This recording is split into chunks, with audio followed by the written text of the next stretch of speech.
Welcome back. आप देख रहे हैं बारानी रहमत आज इंटरटेनमेंट और आज न्यूज़ की खुसूसी सरी नशियात में हम आपका मेज़बान सैयद फरहान अली वारिस। जिन लोगों ने हमें अभी ज्वाइन किया उनको बताते चलें कि आज हमारा मौजू है मियाँ और बीवी के हुकूक व फ़राइज़। हमारे साथ मौजूद हैं मौलाना आबिद रिजवी साहब और अल्लामा करामत अब्बास हैदरी साहब। आबिद साहब, ये बताइए कि मियाँ और बीवी के एक दूसरे पे क्या हुकूक और फ़राइज़ हैं? अऊज़ु बिल्लाहि मिनश शैतानिर रजीम, बिस्मिल्लाहिर रहमानिर रहीम। मियाँ और बीवी ये हमारे मुआशरे की बुनियाद की हैसियत रखते हैं कि फ़र्द से मुआशरा बनता है और अफराद पैदा होते हैं मियाँ बीवी के इस ताल्लुक़ से। और कुरान करीम फुरक़ान हमीद के अंदर सूरह निसा में बड़ी तफसील से इनके हुकूक को बयान किया गया। लेकिन इन हुकूक से पहले सूरह मुबारका की पहली आयत की तरफ अगर हम नज़र करें तो कुरान करीम फुरक़ान हमीद सूरह निसा की पहली आयत मुबारका या अय्युहन्नासु इत्तक़ू रब्बकुमुल्लज़ी ख़लक़कुम मिन नफ्सिन वाहिदा, दो बातें बताई गई। एक तो जिन्स के एतबार से मर्द और औरत को एक दूसरे पर कोई फजीलत नहीं। अच्छा। तख्लीक के एतबार से, तख्लीक के एतबार से फरमाया कि एक ही जान से तुम्हें पैदा फरमाया और तुम्हें या अय्युहन्नासु इत्तक़ू रब्बकुमुल्लज़ी ख़लक़कुम मिन नफ्सिन वाहिदा, नफ्स वाहिद से तुम्हारी तख्लीक की गई। अब इससे पहले ये हुक्म दिया गया कि अल्लाह से डरो, तक़वा इख्तियार करो। इसके बाद फिर एक तरतीब से जो हुकूक बयान किए गए एक दूसरे के, तो चूँकि मियाँ बीवी वो घर की बुनियाद हैं और मुआशरे की बुनियादी एक शय की हैसियत रखती हैं, तो उनके हुकूक बयान करने से पहले फरमाया कि अल्लाह से इन हुकूक की पासदारी में डरो, डरते हुए हुकूक का ख्याल करो। तो उसके बाद फरमाया अर्रिजालु क़व्वामूना अलन निसा। हमारे हाफिज़ नोमान साहब ने इब्तिदा में इन्हीं आयत रब्बानिया की तिलावत फरमाई और इसमें यह बताया गया कि अब घर जो है ये एक इदारे की हैसियत रखता है, इसमें किसी न किसी एक के तो सरबराही देनी होगी। और अल्लाह रब्बुल इज़्ज़त की तरफ से तख्लीक में जो खुसूसियात जिस फ़र्द को दी गई हैं यानी मर्द को, उसे सरबराह बनाया गया। और सरबराह बनाने के बाद दोनों के हुकूक बयान किए गए कि मर्द के औरत पर क्या हुकूक हैं, औरत के मर्द पर क्या हुकूक हैं। तो मर्द को ये कहा गया कि औरत का नान नफ़क़ा यानी उसकी रिहाइश, उसके अखराजात, उसका लिबास, ये उसकी जिम्मेदारी है कि ये औरत को अदा करे, उसे बाहम पहुँचाए और इसके साथ वो उसके साथ उसने सुलूक, अखलाक और प्यार मोहब्बत से रहे। सही। ये मर्द पर लाजिम किया गया। और औरत पर इसके मुकाबले में कहा गया कि वो मर्द की इताअत और फरमाबरदारी करे ताकि घर का जो एक निज़ाम है वो चल सके। सही। ये तो एक अकली बात भी है कि कोई भी इदारा अगर उसके एक से ज़ायद सरबराहान हो तो वो कायम नहीं रह सकता, वो चल नहीं सकता। यकीनन किसी न किसी एक को सरबराह बनाना पड़ेगा और उसकी इताअत और निगहबानी में फिर बाकी अफराद हर एक अपनी जिम्मेदारी को पूरा करेगा तो काम चलते रहेंगे। अब औरत को ये कहा गया कि वो घर की हिफाजत करे, मर्द के इज्जत की हिफाजत करे, अपने आबरू और अस्मत की हिफाजत करे, घर से जो फ़र्द निकलेंगे उन्हें मुआशरे का बेहतर और कारामद फ़र्द बनाए। यहाँ पर औरत के हुकूक की जब हम बात करते हैं तो मर्द का जो सबसे अहम तरीन जिम्मा बनता है औरत की तरफ, मैं समझता हूँ वो है हुस्न अखलाक। रिहाइश जो हमारे मुआशरे में औरत को दी ही जाती है, खुराक या लिबास ये भी उसे दे दिया जाता है। कमी और कोताही जहाँ रह जाती है वो हुस्न अखलाक, उसके साथ खुश अखलाकी और खुश उसलूबी से पेश आना, ये मर्द मैं समझता हूँ औरत का सबसे बड़ा हक है। अगर वो प्यार मोहब्बत से, अफवो दरगुजर से, अच्छे तरीके से मामलात को सरंजाम देना चाहे और वो ऐसा कर ले तो फिर वो एक बेहतरीन घर और उस घर से एक बेहतरीन मुआशरा बना सकता है। इसके मुकाबले में औरत उसकी इताअत करे, उसके इज्जत की हिफाजत करे, उसके माल की हिफाजत करे, तो फिर अल्लाह के रसूल सल्लल्लाहु अलैहि वसल्लम ने फरमाया कि जिस औरत का इंतकाल इस हाल में हो कि उसका शोहर उससे राजी हो तो अल्लाह उसे जन्नत अता फरमाएगा। और उसके मुकाबले में अगर वो इताअत ना करे, नाफरमानी करे, तो फरमाया जिस औरत का शोहर इस हाल में सो जाए कि वो उससे नाराज हो तो उस औरत पर जो है फरिश्तों की लानत होती है और उसे जन्नत में दाखिल नहीं किया जाएगा। अब मर्द की हम बात करें तो मर्द को हाकिमियत तो दे दी गई, सरबराह बनाया गया, बस अब इसके कि वो अपना माल खर्च करता है, जरूरियात को पूरा करता है, जिम्मेदारी उसके कंधों पर डाल दी गई। औरत सिन्फ़े नाजुक है, लेकिन इसके साथ उसे ये कहा गया कि अब उसने जो जिम्मेदारियों को अदा करना है या अपनी इताअत करवानी है तो उसमें इत्तक़ुल्लाह, अल्लाह से डरता रहे, अल्लाह का खौफ उसके दिल में हो। वो कोई भी हुक्म दे तो अल्लाह और उसके रसूल के फरामीन की रोशनी में दे, और अगर वो ज्यादती करेगा तो फिर इन्नल्लाह अलीमुन खबीर, अल्लाह फिर देखने जानने वाला है। हो सकता है आप औरत उठकर आपसे कोई मुबाखजा ना कर सके, ना पूछ सके, ना कह सके, लेकिन रब तो देख रहा है, वो फिर बेहतर हिसाब किताब करने वाला। जज़ाकल्लाह जज़ाकल्लाह। जहाँ आपने गुफ्तगू फरमाई, यहीं से मैं अल्लामा करामत अब्बास हदी साहब की तरफ आता हूँ कि जो औरतें शौहर की नाफरमानी करती हैं उनके लिए क्या हुक्म है, और जो शौहर अपनी बीवियों के साथ तल्ख रवैया इख्तियार करते हैं उसके लिए कुरान या अल्लाह का इरशाद फरमाता है, इस्लाम हमें क्या हुक्म देता है। बिस्मिल्लाहिर्रहमानिर्रहीम। सबसे पहले तो आज का उन्वान हमारे माशरे की अहम तरीन ज़रूरत है।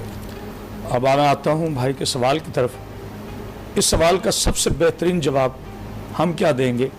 अना मदीनतुल इल्म वाली बाबुहा, मेरे नबी ने फरमाया मैं इल्म का शहर हूँ, अली उसका दरवाज़ा है। तो जनाब अली अलैहिस्सलाम ने एक जुमले में इन तमाम हुकूक को गोया समेट दिया। सरकार ने पहले खिताब मर्दों से किया, फिर खातून से किया और कहा कि खबरदार, इन अल्फाज से नजुबला, खबरदार अपनी खवातीन को कनीज ना समझना। अल्लाह अकबर। अपनी खवातीन को कनीज ना समझना, वरना तुम कनीज के शोहर कहलाओगे। तुम जितना उसकी इज्जत घटाओगे वो तुम्हारी घटेगी। किसी अपनी बीवी उमर से कहा अपनी जोजा को कनीज ना समझना, उसे पाँव का जूता ना समझना, उसे कनीज ना समझना, वगरना तुम कनीज के शोहर कहलाओगे। और फिर खवातीन से मुखातिब हुए कि खबरदार, अगर आप साहिब सरवत हो, दौलतमंद हो और किसी गरीब से रिश्ता हो जाए तो अपने शोहर को गुलाम ना समझना, वरना तुम गुलाम की कनीज कहलाओगे। यानी इसका मेरे मौला अलैहिस्सलाम कायनात ये फरमाना चाह रहे हैं कि आप जितनी इज्जत दोगे वो तुम्हारी इज्जत है।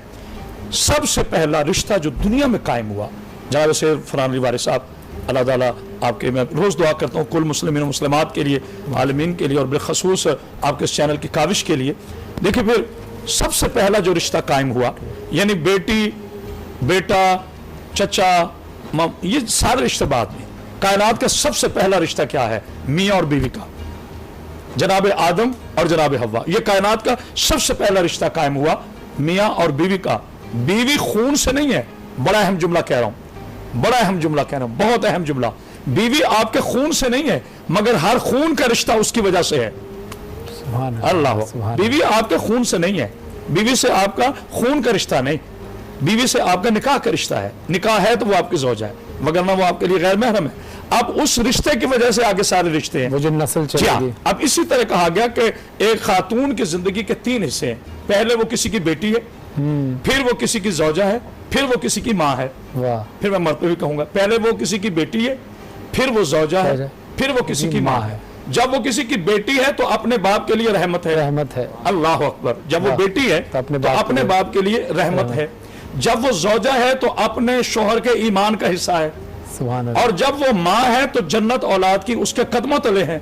तो फिर मैं रहे बगैर नहीं रह सकता, कहे बगैर कि मेरा सलाम हो जनाब फातिमा ज़हरा सलामुल्लाह अलैहा, जनाब रसूल खुदा की दुख्तर पाक पर, कि आप रहमत हैं तो किसके लिए? रहमत लिल आलमीन। आप अगर ईमान का हिस्सा है तो किसका? जो शोहर कुल्ले ईमान है। और अगर आप जन्नत की, यानी आपके कदमों तले जन्नत है, तो किन की?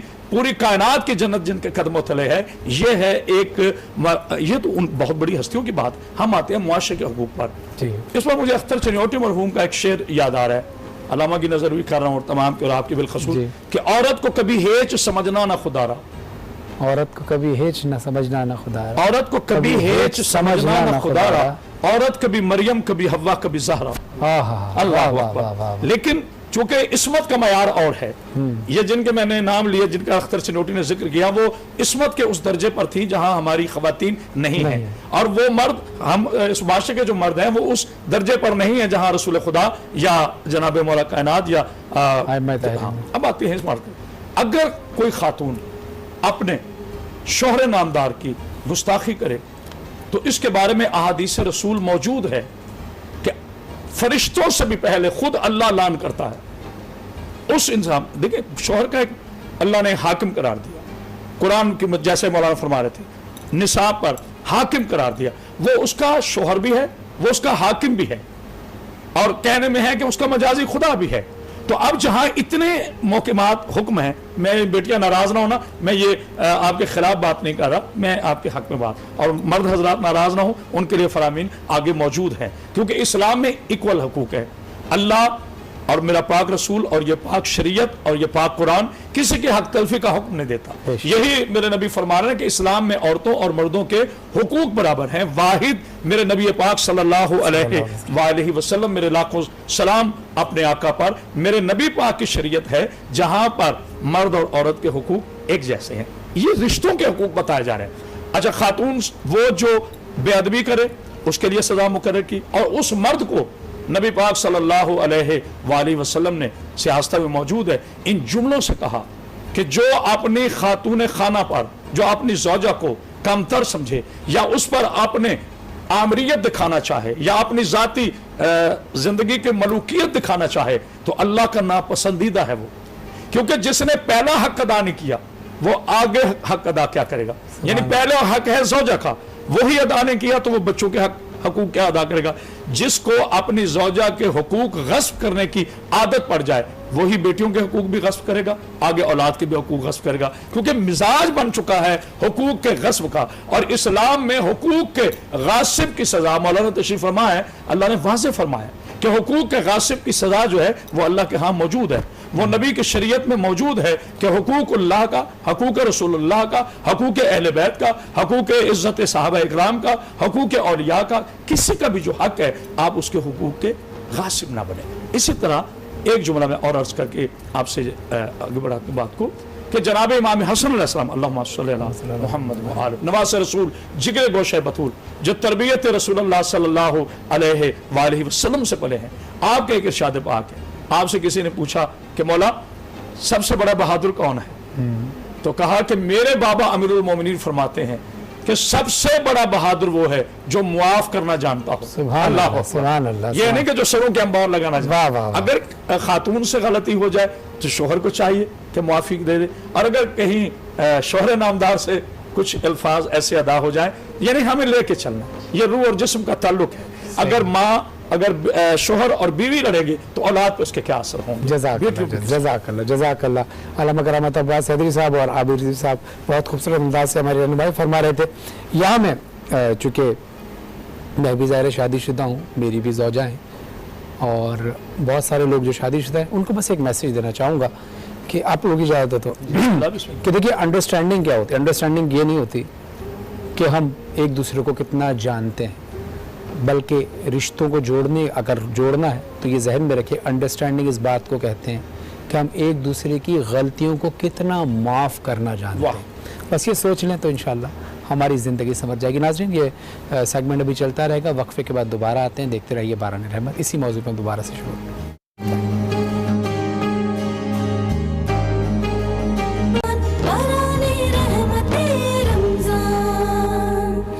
अस्सलाम वालेकुम, वेलकम बैक। आप देख रहे हैं बारान रहमत, आज इंटरटेनमेंट की सहरी नशियात, और अब इस वक्त मौजूद है किचन के अंदर। और कहा जाता है कि जहाँ मामता वहाँ डालडा। जब भी दस्तरखान सजता है, और अफ्तारी में ख़ास तौर पर जब पकोड़े और कबाब तले जाते हैं तो रमज़ान में हम ख़ास तौर पे डालडा बनास्पति और डालडा कुकिंग ऑयल को याद करते हैं। और अफ्तार के दस्तरखान पर जब तक जामे शीरी ना हो तो दस्तरखान पर कोई कमी महसूस होती है, क्योंकि जामे शीरी जो है हर दस्तरखान और डाइनिंग टेबल पे अफ्तार के वक्त अफ्तार की रौनक में और मज़ीद इजाफा कर देता है। और जब सहर अफ्तार के वक्त और जब हम ऑलपर्स की बात करते हैं तो हमारे जहन में ये आता है कि ज़ाहिर है जब हमने रोज़ा रखना है तो एनर्जी भी चाहिए, तो ऑलपर्स का इस्तेमाल दूध की सूरत में हम करते हैं। और विटामिन सी की जब बात हो, एनर्जी की बात हो, तो हम टैंक अपने जहन में लाते हैं। और जब किचन की बात हो तो हमारे सामने एल्सा काजी साहिबा भी होती हैं। अस्सलाम वालेकुम, कैसी हैं आप? वालेकुम अस्सलाम, कैसे हैं आप? अल्हम्दुलिल्लाह ठीक ठाक। एल्सा, बहुत आप शॉर्ट रेसिपी बताती हैं, बहुत जल्दी बताती हूँ कि सहरी में वक्त कम होता है। आज कौन सी रेसिपी है जो आप बताएंगे? जी, आज भी मेरी शॉर्ट ही रेसिपी है। अच्छा। कोशिश यही होती है कि मेरी शॉर्ट और बहुत जल्दी बनने वाली रेसिपीज हो। तो आज जो मैं बनाने जा रही हूँ आलू के पैनकेक्स। आलू के पैनकेक्स? आलू के पैनकेक्स। आपने यूजुअली नॉर्मली खाए होंगे कि मीठे पैनकेक्स खाते हैं बच्चे चॉकलेट के साथ और बनाए हुए, लेकिन मैं आज बनाऊंगी चटपटे से आलू के पैनकेक्स, ताकि क्योंकि आलू हेल्दी होता है और बच्चे आराम से खा सकते हैं। हाँ, और आराम से। ये उन बच्चों के लिए भी होता है जो खाना नहीं खाते, खाने के चोर होते हैं, वो भाग जाते हैं खाना का नाम सुनते ही। तो ये उनके लिए मज़े से ये आप आलू के साथ मिक्स करके चटपटा से बना के तो बच्चे बड़े मज़े से खाते हैं। केचप के साथ आप दे दें, इसको फ्राइज़ के साथ, चिप्स के साथ दे दें तो बड़े मज़े से खाते हैं। तो जी, हम रेसिपी की तरफ चलते चलते हैं। रेसिपी में मेरी बड़ी इंग्रेडिएंट्स भी बड़े ऐसे ही हैं कि जो आप घर पे आराम से आपको मिल जाएंगे, कोई इतने मुश्किल नहीं है। आलू सबसे पहले आपने ले लेना है, आलू को आपने बॉईल कर लेना है, फिर मैश कर लेना है। मैंने अभी तकरीबन 2 अदद आलू लिए बड़े साइज़ के, इसको मैंने मैश कर लिया अच्छे से। और मेरे पास मौजूद है बेसन का आटा और चॉप की हुई फाइन चॉप की हुई मेरे पास प्याज है और नमक है, काली मिर्च है, ज़ीरा है, लाल मिर्च है और कॉर्नफ्लावर है। अब मैं इन इंग्रेडिएंट्स को सबको मिक्स कर लूँगी और अच्छे से इसका एक पैनकेक बना लूँगी। प्याज आप अपनी मर्ज़ी के हिसाब से रखें, मैंने ज़्यादा प्याज ऐड नहीं किया। आप तकरीबन इसको बिल्कुल 1 से 2 टेबलस्पून आप प्याज ले लें और मैं बेसन ले लूँगी इसके अंदर 3 टेबलस्पून। 3 टेबलस्पून जी, बेसन इसके अंदर बड़ा अहम इंग्रेडिएंट है क्योंकि वो अच्छे से आप ये क्वांटिटी रखिए, इसमें कितने पैनकेक्स बन जाएंगे? इसके अंदर तकरीबन 2 से 3 पैनकेक्स बन जाएंगे जी।